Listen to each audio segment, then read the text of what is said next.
So we all know times are tough nowadays, but it's gotten pretty bad. Even Rattlerman had to live on campus. Oh, look at that. Right there. Oh! Shoot and... Oh! Hey, yo, bro, I gotta go to the restroom, man. No, it's right over there, man.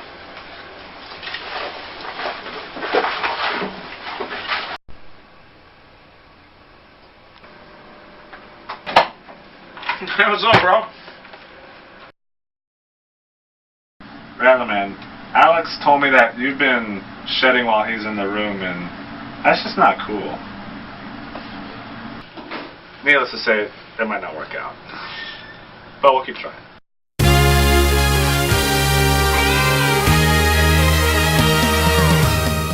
And we welcome you, Rattler fans, to a live edition of Talkin Rattlers from Nelson Wolff Stadium. Talkin Rattlers, where the banter is never out of season. David Tovar, Chad Peters with you. And remember to stay with us, folks, as the baseball team will take on Angelo State right after this broadcast. But, Chad, before we get to the field, so many things happening this weekend at Rattler Athletics. Baseball opened their season. Softball opened up their season. The men in the Battle of the Saints, men and women's basketball Battle of the Saints. I mean, it was just a crazy weekend. You catching the brunt of that. I mean, you were all over the place in San Antonio. A crazy waterlogged, rain-soaked weekend. The softball team had a lot of games slated. Only played 2 of them, though.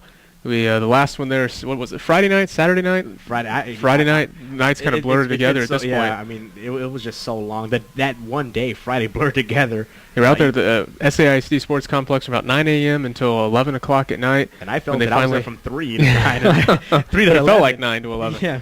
Yeah, the Lady Rattlers off to a good start. The men's baseball team off to a brilliant start. And the basketball team's picking up a pair of big victories against St. Ed's. And really rebounding well from their losses on Thursday. And I guess where do we start? I guess we'll start with baseball. 3-0 thus far, sweeping the Newman Jets. Of course, their game slated for Friday. It moved to Sunday. They did play the doubleheader on Saturday. And the star of the doubleheaders was the newcomer, MP Kokonos, out of the University of Houston. Yeah, I was over at basketball helping out with the St. Ed's stuff that day. And Robin Johnson, my grad assistant, was out here manning the ship out here. And she's texting me, MP Kokonos just homered. I get another text about an hour later. MP Kokonos just homered. I'm like, oh my gosh, what's going on out there? To come to find out, his first 2 swings of the bat were home runs for the guy. And if you don't know his story, transfer from University of Houston. He's a catcher. He was on the all-freshman team there in the Conference USA with the U of H. And boy, you can see that he's a good player here already with the Rattlers. Him and Tyler Meagle, the 3 and the 4 spots, and then Brandon Bates after them. It's going to be a killer lineup for teams this season. And we're awaiting word. We're hoping, fingers crossed, that MP Kokonos gets the Player of the Week honors this week for the Heartland Conference, and there's a chance that Renee Solis gets the Pitcher of the Week honors as well. So the baseball team rolling only a week into the season. And, of course, what did you expect? They were ranked number 1 in the preseason Heartland Conference polls. They got as high as 3 last year in the nation. And you talk about MP Kokonos, the newcomer, but what about the mainstay, the cornerstone of the Rattlers baseball team, Tyler Meagle, who had a sensational Sunday for his season, the big 3-run blast in the 7th inning to put the Newman Jets away and acquire a clean sweep for the Rattlers. Yeah, Tyler, I think the story with him is just the unselfishness. He was the 4-hole hitter last year, which, obviously the people tuning in right about now know their baseball, and that is the premier spot for the power hitter in a lineup. And he's willing to move up to the 3-hole to allow MP Kokonos hit in the 4th spot. That tells you all you need to know about Tyler Meagle. And already 3 games into the season, game number 3, he produced the game-winning home run, I think the bottom of the 7th inning, a 3-run blast that broke open a 1-1 game against Newman on Sunday. So the Heartland Conference Player of the Year, picking up where he left off. Apparently he's a little under the weather today, so we'll see if he plays, and then B, how he produces. But the guy is a stud through and through. And you know what I like most about him? We were shooting a video interview with him after the game, that we put up on RattlerAthletics.com and on the Facebook page. And he said, "Oh, you can use the camera. Hey, hang on, let me get my hat real fast. I don't really want to represent myself this way. My hair's kind of messy and stuff like that." And that tells you what you need to know about him, because it's a guy that he represents the program, and he knows he represents the program, and he cares about that. It's something he takes pride in. And indeed, and it really reflects upon the baseball team. I mean, sensational season last year, and they look to duplicate that here. Now, speaking of great season from last year and opening up their season as well as the lady softball team. And, of course, they had their tournament rained out over the weekend. Yeah. And they rained it out as long as we were rained out as well. And, Chad, talk about their start. 1-1 to start. Won their first game, lost their second one, and their third one was lightning lightning struck. Yeah, the third one you can't really take away too much. They're down 1-0 in the second inning to East Central when the lightning meters went off, and and East Central, who had lost big before that. Yeah. So I mean, the Rattlers, who would have thought they could have maybe come back? And they'd already shown their comeback stripes. They'd come back to beat Eastern New Mexico. Alex Garcia hit I believe a 2-run home run to win that game late. The next game they had a 5-1 lead against a talented Angelo State team. They ended up falling 11-5. You saw the ran bells what they had to offer, but you like what the new lineup has. You know, it seemed like they were testing a lot of pitchers last week. We saw basically every arm they have in the arsenal. Started off with Heather Haas, Emily Britton came in, Crystal Keller, Mari Bassaro, the newcomer Viana Gutierrez. They all got playing time. You saw what they have to offer there on the rubber, and then the bats. A lot of newcomers. The one that really stood out to me, Nicole Sartalich, the third baseman. Oh, yeah. I believe she's a freshman. If I'm not mistaken, a newcomer at third base. She takes over the hot corner for Chelsea Winsky, the senior who's now a grad assistant with the team. Shoes to fill. The arm she has was unbelievable. I did not know she had that kind of arm until the Eastern New Mexico game. There was a throw she gunned down to first base that my jaw was dropped. Wow. And so I think there's brilliant things to come from that freshman. And you remember the hitting so good for the Rattlers, and you still have Shaylee Lee Zawatsky still on the team. Jared Gonzalez, of course, the power hitter. And the power hitter that the Eastern New Mexico squad was intentionally walking early in the opener of the season. So that tells you what they had, what kind of respect they had. They're well aware of Jared, and they had. And then, of course, you talk about the arms on the pitching, the pitching rotation. You got Emily Britton, and then you have definitely no number 2, Mari Bassaro. I mean, that's 1A, 1B. Both are starting caliber. And then you have great relief pitchers, Keller, and then you have newcomers as well. Viana Gutierrez was one of the premier high school pitchers here in town at Taft. Express News Super Team selection. And Heather Haas. I believe she had some injury issues last year. She not only shined as a pitcher starting off the season opener, but she also came in as a designated player and did some good stuff with her bat. So I think she's the type of player that even when she's not pitching, she's going to find her way into the lineup somehow or another because she offers so much versatility for this team. And the lady softball Rattlers are on the road right now, I believe. They are They'll be a tour of America. I mean, I think Florida. There's a Florida tournament. Of course, they're not going too far away this weekend at Incarnate Word, a tournament across town, but still on the road nonetheless. But yeah, they won't be back home until February 29th. Yes, I mean, does that sound right? It's a whiles away, and they'll be, and as we take a tour as well, and our final tour around this was the busiest weekend of the year. Oh yeah, it all goes downhill from now. Yeah, I mean, nothing like last weekend. Yeah, just again to pull the curtains back a little bit here at Rattlers Ustream, we were planning on this weekend. It was almost a D-Day weekend for us. Thursday, Friday, Saturday, Sunday, and even the rain didn't help because it was still a busy weekend, and that I think even muddied the plans. But and to finally take our trip was on Saturday to the Bill Gree Arena as the ladies and men's Rattlers pick up a huge victories over St. Edwards. And it's always great to beat your rival. It's always great to beat the Hilltoppers. And a lot of people from Austin coming down here. But it's also great to pick up another win in the Heartland Conference. Now, both the teams' records, both the men and women's Hilltoppers had only won one game in conference. And the record obviously didn't matter because both teams came to play. Now, with the women, that game going into overtime, the ladies persevering 68-63. And what was a game that, if you look at the records, as I was mentioning, it shouldn't be that tight. Yeah. It was a tight one indeed. It went to overtime. Well, I think some of that's the rivalry factor. Absolutely. And then on the men's side, I had a good conversation with Coach Selzenak this morning. And he said, hey, did you see what the Hilltoppers did the other night? They upset Dallas Baptist, who's in the contention for a spot in the tournament. And St. Ed's came into the weekend, I believe, 1-8 in conference play. And so you look at it on the surface, you think, okay, this is going to be an easy game. They're going to wipe right through this team and on to the next opponent. But he said, going into that game, you watch them on the film, and they're going to beat somebody. They're a good team. Yeah. I mean, maybe something's missing. Obviously, if they're 1-8, something's missing. But they're going to beat somebody. Yeah, and basketball is one of those games similar to the any given Sunday. Yeah. You can use that. You can apply that adage. Any given game, you just have to have a hot streak, and the other team could have a bad night. Yeah. But the Rattlers were just thankful they didn't beat us. They came back. They did. I mean, the Rattlers led by double digits. Yep. The Hilltoppers cut it down to as little as four down the stretch.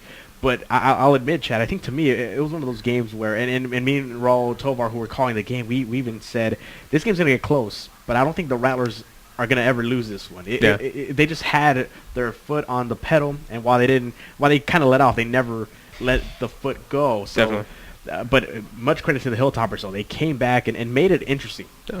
But it was one of those games that the Rattlers had from wire to wire. and it was sensationally played by the Rattlers. And now they move up to, they're still in the third spot. They're in the Still third at spot, but 63. only a game behind the top two teams. So and Newman comes town in Thursday, and they are number one, tied for the first with A&M International, and that should be a doozy. Yeah. And then turning around on Saturday, these are the final two home games here for the Rattlers this season. Turning around on Saturday, they get the worst team in the Heartland Conference. So we're really going to get to see what the Rattlers are made of. They're going to test themselves against the best team and the worst team. And I think to me, it's really important to watch them how they play up to the first team and if they play down to the worst team. That's exactly right, because I mean, there's two scenarios that come out of Thursday. Either they get a win that has them feeling very, very good about themselves, but you don't want to have a hangover effect. Or vice versa, they have a heartbreaking loss that, they could be the number one team if they don't pull through. How do they respond? You can't let that carry into another ball game and let that one game beat you twice. So, yeah, you're right. I mean, two different types of teams, but two big games nonetheless. We talked about a busy weekend in Rattler Athletics, and we thought we were out of the woods. Not quite. We have basketball on Thursday. We have baseball Friday. We have both baseball Saturday. and basketball on Saturday. Yep. And so, of course, stay tuned to Rattler Athletics for all of that. And stay tuned with us, Rattler fans, because the Cup coming. Talk a little Super Bowl. I think that happened on the weekend also.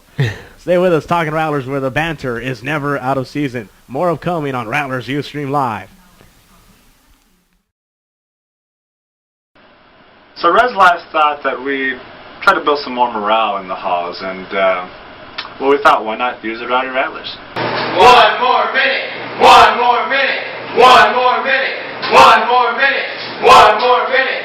1 more minute. 1 more minute. Shut up. Shut up. Shut up. Shut up. Shut up. We still have a few kinks to work out, but I like where we're going.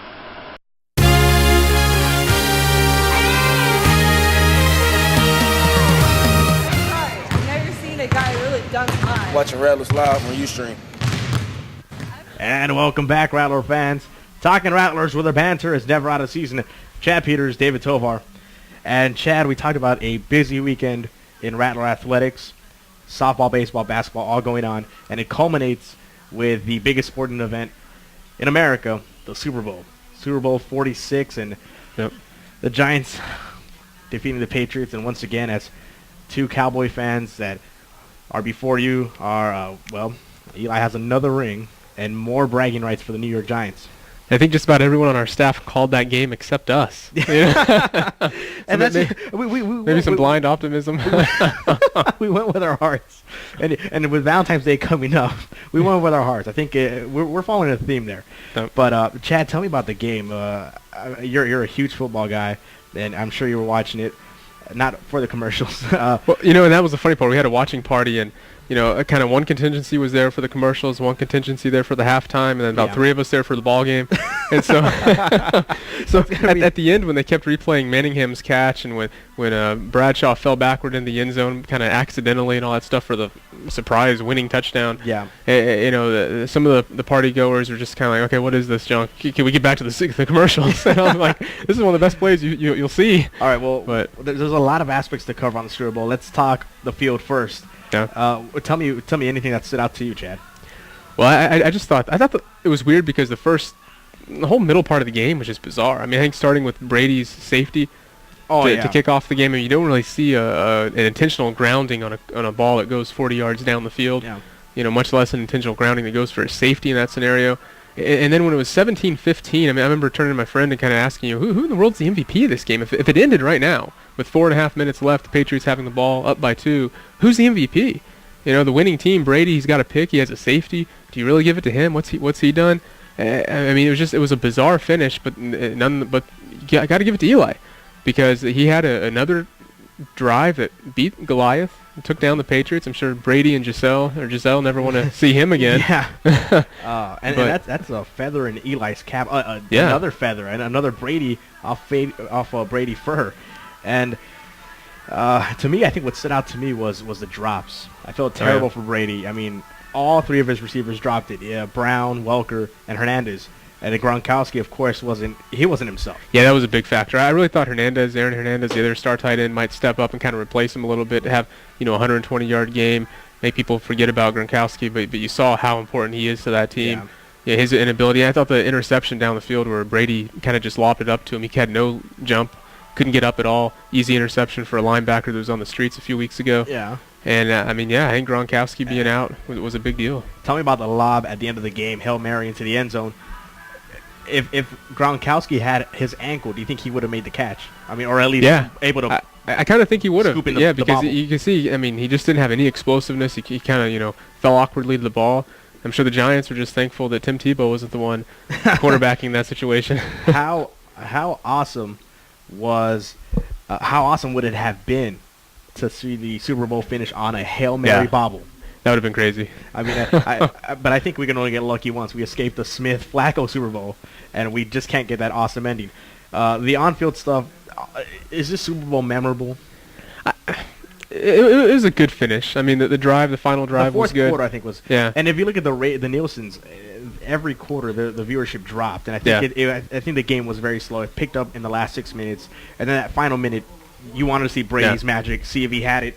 Unfortunately, came up short. At least, we're saying unfortunately, but he came up short nonetheless. Well, and I think the longevity of the game. Really, I think the only memorable part will be it's the game that got Eli his second ring. Yeah. And I think it might be the game that cements a Hall of Fame career for him. Not many two-time winning Super Bowl quarterbacks don't get in the Hall. The 11th Super Bowl quarterback, and only one has not gotten Jim in. Plunkett. Yeah. So I mean, I think it's memorable in that regard, but it doesn't compare to the great ones we saw with the Packers Steelers and the Cardinals Steelers. Yeah. It falls more into the wayside with the Steelers Seahawks one or the Panthers Patriots. The only saving grace was a close game that came down to the end, but it wasn't that watchable of a game, I don't think. And speaking of not very memorable, the commercials. Yeah. Not very memorable. 2 or 3 that really stand out to me. The Doritos one with the dog. Yeah, that was good. That was funny. Free plug for Doritos. That's right. And the Volkswagen one with the dog. Yeah. The chubby dog that trained and worked. And then it was like 2 commercials because they went back to the one from last year with the kid Darth Vader. Oh, yeah. But my favorite commercial, the one that had me in stitches, was the M&M's one, Mrs. Brown. And then the red M&M comes and just tears off his cover and starts dancing. I mean, that was funny. Other than that, the Clint Eastwood one, I don't know if you like that one. It seemed to drag on forever. I thought it was a movie at first. It seemed like they were trying too hard for it to be emotional as well. Yeah. It was like they were forcing the emotion into America, it. Though. You gotta, it's halftime. It's halftime America. Or in our case, it's a 7th inning stretch America. See, I like the Jerry Seinfeld commercial though. Big Seinfeld growing up. Okay. Big Seinfeld fan growing up. When I saw the commercial, I figured it's like David's probably sitting there, doesn't even get it, has no interest in this. But Jay Leno popped up, and I'm a Jay Leno guy. And you think my contemporaries are more Conan guys. I'm a Jay Leno guy. So I like seeing him at the end of that one. I'm trying to think of other commercials. Yeah, they weren't that memorable. Yeah, but I think in general, I think the whole commercial thing is a little overrated. I mean, there's not, it's not like there's 10, 15, 20, laugh out loud commercials every year. I think there's usually a few memorable ones. A lot of the ones that just are overdone.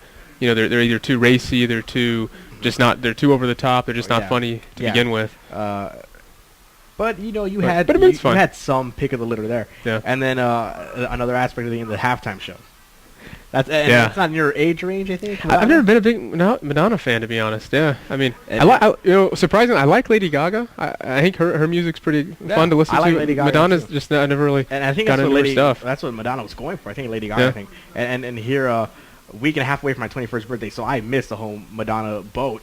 And even my folks, who are obviously way past 21, they didn't get it either. Yeah. I read this comment on Facebook. It said, I thought I was watching the intro to 300 when it began. I didn't like that they shot it cinematography-like. Yeah. It was like a film, and I forgot if it was. I couldn't even tell if it was live or if it was pre-recorded or something. When it was lip-synced.